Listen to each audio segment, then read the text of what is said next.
നമസ്കാരം. കൊല്ലം സുധിയെ അറിയാത്തവരായി ആരും ഉണ്ടാവില്ല. മലയാളികൾക്ക് ഏറെ നൊമ്പരം ഉണ്ടാക്കിയാണ് അദ്ദേഹത്തിന്റെ വിയോഗം. അതിനുശേഷം അദ്ദേഹത്തിന്റെ വിയോഗത്തിന് ശേഷമായിരുന്നു രേണു സുധി മലയാളികൾക്ക് സുപരിചിതയായി മാറുന്നത്. പിന്നീടുണ്ടായ കോലാഹലങ്ങളെല്ലാം തന്നെ മലയാളികൾക്ക് നന്നായിട്ട് അറിയാവുന്നതാണ്. മാത്രമല്ല, കൊല്ലം സുധിയുടെ മരണശേഷം രേണു സുധിക്കും കുടുംബത്തിനും തലചായ്ക്കാൻ ഇടം കൊടുത്തത് എല്ലാം സമൂഹ മാധ്യമങ്ങളിൽ ചർച്ചയായ വിഷയം തന്നെയാണ്. കൊല്ലം സുധിയുടെ മരണശേഷം അവരുടെ കുടുംബത്തിന് KHDC എന്ന സംഘടനയാണ് വീട് വെച്ച് നൽകിയത്. സുധിയുടെ മക്കളായ കിച്ചുവിന്റെയും ഋതപ്പന്റെയും പേരിലായിരുന്നു ആ വീട്. കിച്ചു കൊല്ലത്ത് താമസിക്കുന്നതിനാൽ കോട്ടയത്ത് നിർമ്മിച്ച സുധലയത്തിൽ രേണുവും ഋതപ്പനും രേണുവിന്റെ മാതാപിതാക്കളുമായിരുന്നു താമസിക്കുന്നത്. അടുത്തിടെ ഈ വീടിനെതിരെ രേണുവും മാതാപിതാക്കളും രംഗത്തെത്തിയതും രേണുവിന്റെ സുഹൃത്തുക്കൾ രംഗത്തെത്തിയതുമെല്ലാം വാർത്തയായിരുന്നു. പുതിയ വീട് വെച്ച് 6 മാസം കഴിഞ്ഞതിന് പിന്നാലെ വിവാദങ്ങൾ തുടങ്ങുകയായിരുന്നു. മഴക്കാലത്ത് വീടിന് ചോർച്ചയുണ്ടായെന്നും ചുമരിൽ നിന്നും സിമന്റ് പെയിന്റും അടർന്നു വീഴുന്നുവെന്നും പറഞ്ഞാണ് രേണുവും പിതാവും രംഗത്തെത്തിയത്. ഇത് വലിയ വിവാദമായിരുന്നു.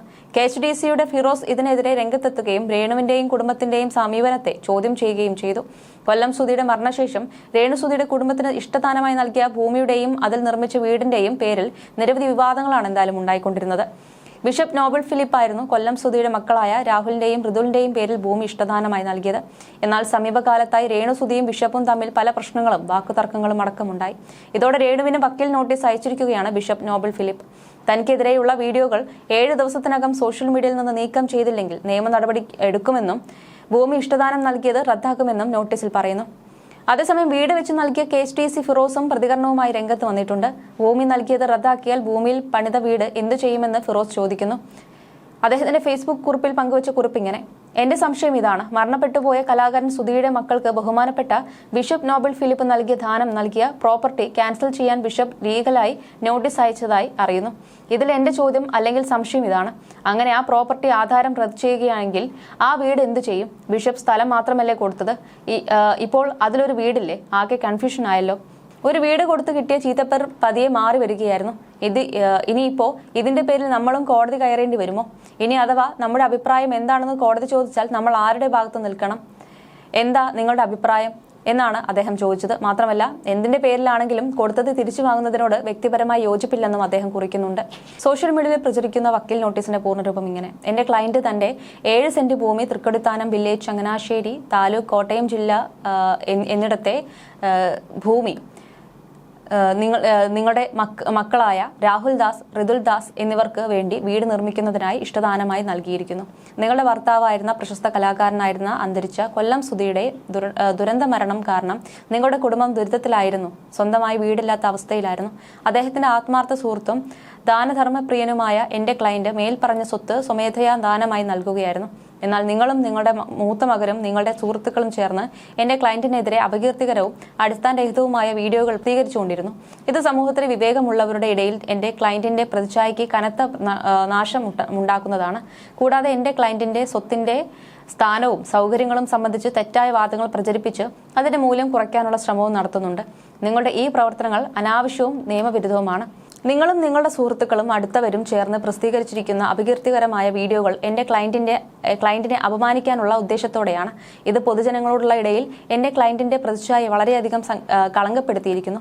ഈ വീഡിയോകൾ വിവിധ സോഷ്യൽ മീഡിയ പ്ലാറ്റ്ഫോമുകളിൽ പങ്കുവയ്ക്കപ്പെട്ട് ആയിരക്കണക്കിന് ആളുകൾ കണ്ടിട്ടുണ്ട്. നിങ്ങളുടെ ഈ പ്രവർത്തികൾ മുഴുവനും അപകീർത്തികരമായ കുറ്റമാണ്.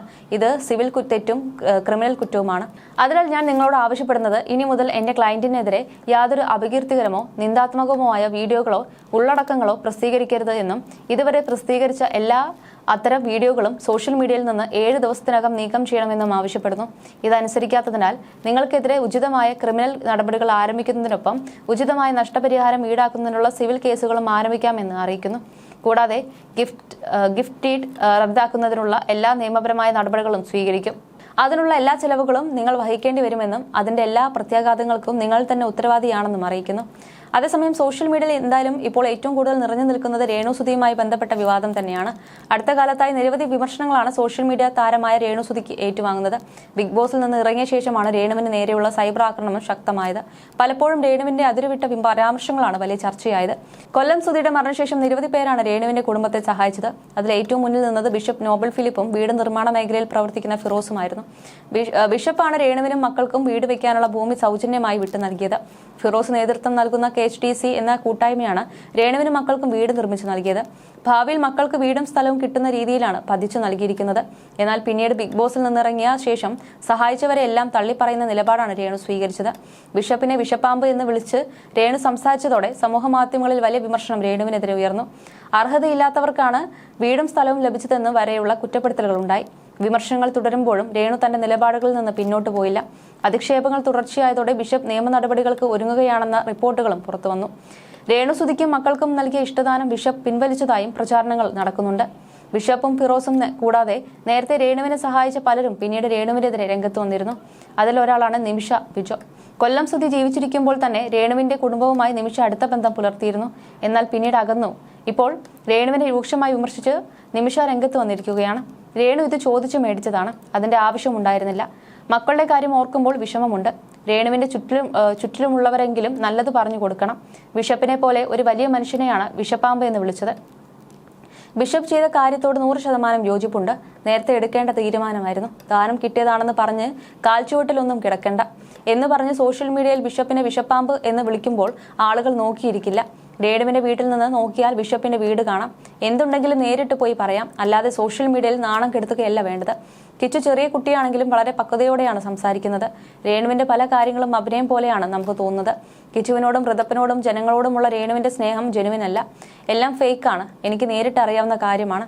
നമ്മൾ പറയുമ്പോൾ രേണു മനസ്സിലാക്കണം അത് നല്ലതിന് വേണ്ടിയാണെന്നുള്ളത്. പക്ഷേ പുള്ളിക്കാരി അത് മനസ്സിലാക്കുന്നില്ല. രേണുവിന് രേണുവിൻ്റെതായ ഇഷ്ടങ്ങളാണ്. ഇങ്ങനെ അടിച്ചു പൊളിച്ച് നടക്കണം. അതേസമയം നിമിഷ ബിജോ പിന്നിൽ നിന്ന് കുത്തിയെന്നാണ് രേണു ആരോപിക്കുന്നത്. രേണുവിന്റെ വാക്കുകൾ ഇങ്ങനെ: നിമിഷ സുധിച്ചേട്ടന്റെ കൂടെ സ്കിറ്റുകൾ ചെയ്തിട്ടുണ്ട്. സുധിച്ചേട്ടനെ നിമിഷ സഹായിച്ചിട്ടുണ്ട്. ഇവരെ ആരെയും എനിക്ക് പേടിയില്ല. സ്നേഹിച്ചവരെ തിരിഞ്ഞു നിന്ന് കുത്തുന്ന സ്വഭാവം എനിക്കില്ല. ഒരു തവണ എനിക്കെതിരെ സംസാരിച്ചപ്പോൾ നിമിഷയെ വിളിച്ചു ചോദിച്ചിരുന്നു, പിന്നെ മിണ്ടിയിട്ടില്ല. അതേസമയം തന്നെ ഈ സമയത്തും രേണുവിനെ സപ്പോർട്ട് ചെയ്തവരാണ് ഈ അവസ്ഥയിലേക്ക് അവരെ എത്തിച്ചതെന്നാണ് ഷെഫീന ബീവി പറയുന്നത്. വ്ളോഗിലൂടെയായിരുന്നു ഇവർ ഇതേക്കുറിച്ച് സംസാരിച്ചത്.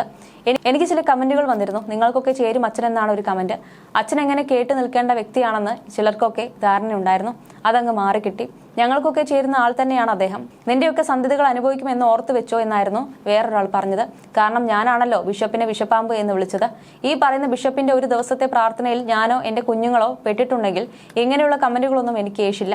നിനക്കുള്ളത് ദൈവം കരുതി വെച്ചിട്ടുണ്ടെന്നായിരുന്നു മറ്റൊരു കമന്റ്. ഒരു ക്രിസ്ത്യൻ കമ്മ്യൂണിറ്റിയിൽ നിന്ന് ബിഷപ്പിനെ അപമാനിക്കാൻ ശ്രമിക്കുന്ന നിനക്കുള്ളതും ദൈവം കരുതി വെച്ചിട്ടുണ്ടെന്നായിരുന്നു ഷെഫീന പറഞ്ഞത്. ഞാൻ ചെയ്യുന്നതിന്റെ നല്ലതിന്റെ ആയാലും മോശം കാര്യങ്ങളുടെ ആയാലും അനുഭവിക്കേണ്ടത് മക്കളാണ്. അതിലെനിക്കും എതിരഭിപ്രായമില്ല. വസ്തുവിനല്ല, വീടിന്റെ പ്രശ്നത്തെക്കുറിച്ചായിരുന്നു രേണു ആദ്യം പറഞ്ഞത്. ചോർച്ചയുണ്ടെന്ന് പറഞ്ഞതോടെയാണ് ഫിറോസും രേണുവും തമ്മിൽ ഓൺലൈൻ തർക്കം തുടങ്ങിയത്. ഇതേക്കുറിച്ച് നേരിട്ടറിയാവുന്നവർ ഇരുവരുടെയും പക്ഷം ചേർന്നതോടെ ഓൺലൈൻ ഫൈറ്റ് ശക്തമായി. അതിനിടയിലാണ് ബിഷപ്പിനെ ഇന്റർവ്യൂ ചെയ്യാൻ കുറെ പേർ എത്തിയത്. അദ്ദേഹം പറഞ്ഞ പോസിറ്റീവ് കാര്യങ്ങളൊന്നും കാണാനില്ലായിരുന്നു. അദ്ദേഹം സ്ഥലം കൊടുത്തത് ശരിയായില്ലെന്ന് ബന്ധുക്കൾ ആരോപിച്ചതായുള്ള റിപ്പോർട്ടുകളും യാഥാർത്ഥ്യം തിരക്കാനായാണ് ഇന്റർവ്യൂ എന്നായിരുന്നു പറഞ്ഞത്. നേരത്തെ തന്നെ വിവാദമായി മാറിയ വിഷയത്തിൽ വേണമെങ്കിൽ അദ്ദേഹത്തിന് പ്രതികരിക്കാതിരിക്കാമായിരുന്നു. സജിന രേണുവിന് രക്ഷകയായാണ് അവതരിച്ചത്. പറഞ്ഞറിയിക്കാനും പറ്റാത്തത്ര രീതിയിലുള്ള ഭാഷാ രീതിയുണ്ട് അവർക്ക്. ഈ ഒരു വിഷയത്തിൽ രേണുവിനെ പിന്തുണയ്ക്കുന്നവർ കുറെ കാര്യങ്ങൾ മനസ്സിലാക്കാനുണ്ട്. ബിഷപ്പല്ല വിഷപ്പാമ്പ് എന്ന് രേണുവും സുഹൃത്തും പറയുന്ന വീഡിയോ ക്ലിപ്പും ഷെഫീന കാണിച്ചിരുന്നു. അങ്ങേരുടെ അവന്റെ തുടങ്ങിയ പരാമർശങ്ങളാണ് സജീന പറയുന്നത്. അരികിലിരിക്കുന്ന രേണുവിന് അവരെ പറഞ്ഞു തിരുത്താമായിരുന്നു. അരികിലിരുന്ന് കൈയടിക്കുന്ന രേണുവാണ് തിരുത്തൽ വരുത്തേണ്ടിയിരുന്നത്. പക്ഷേ കൈയടിക്കുകയാണ് ചെയ്തത്. വസ്തു കൊടുക്കുന്നത് മാത്രമല്ല, അതിന്റെ വെഞ്ചിരിപ്പടക്കമുള്ള കാര്യം ചെയ്തത് അദ്ദേഹമല്ലേ. സാമ്പത്തികമായി യാതൊന്നും വാങ്ങിയിട്ടില്ല അദ്ദേഹം. ഇളയ മകന് 18 വയസ്സാവാതെ ആ വീട്ടിൽ നിന്നും ഇറങ്ങിക്കൊടുക്കാൻ സൗകര്യമില്ലെന്ന് രേണു പറഞ്ഞിരുന്നു. ക്രയവിക്രയം ചെയ്യുന്ന കാര്യത്തെക്കുറിച്ചാണ് പറഞ്ഞത്. കിച്ചുവിന്റെയും ഋതപ്പന്റെയും പേരിലാണ് വീട്. കുറച്ചു കഴിഞ്ഞാൽ ഞാൻ വേറെ വീട് വെച്ചേക്കും. ചിലപ്പോൾ ഇല്ലാതായിരിക്കാം. നിയമപരമായി വന്നാൽ ഇറങ്ങാൻ നോക്കാം. അങ്ങനെ എന്തെങ്കിലും വരട്ടെ എന്നും രേണു തുറന്നടിച്ചിരുന്നു. ഈ വീഡിയോ വൈറലായതിന് പിന്നാലെയാണ് ലീഗൽ നോട്ടീസും വന്നിട്ടുള്ളത്.